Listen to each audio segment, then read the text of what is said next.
बारामती पोटनिवडणुकीमध्ये उपमुख्यमंत्री सुनेत्रा पवार 2,14,000 मताधिक्यानं विजयी.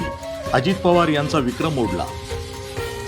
बारामती पोटनिवडणुकीमध्ये उपमुख्यमंत्री सुनेत्रा पवार 2,14,000 मताधिक्यानं विजयी झाले आहेत.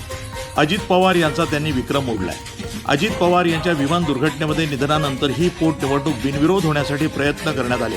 मात्र 22 उमेदवारांनी माघार न घेतल्यानं मतदान घ्यावं लागलं. या निकालाची औपचारिकता बाकी होती. उपमुख्यमंत्री सुनेत्रा पवार या अजित पवार यांचा बारामतीतील मताधिक्यांचा विक्रम मोडणार का, याकडे सर्वांचं लक्ष लागलं होतं. अपेक्षेप्रमाणे त्यांनी विक्रमी मताधिक्य मिळवलं.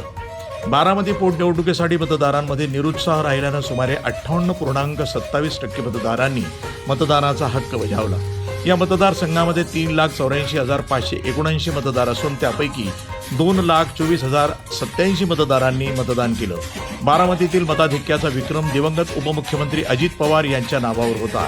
अजित पवार यांनी 2019 मध्ये भाजपाचे तत्कालीन उमेदवार गोपीचंद पडळकर यांचा 1,65,265 मताधिक्यानं पराभव केला होता. हा विक्रम मोडून उपमुख्यमंत्री सुनेत्रा पवार या 2,14,093 मताधिक्यानं विजयी झाल्यात.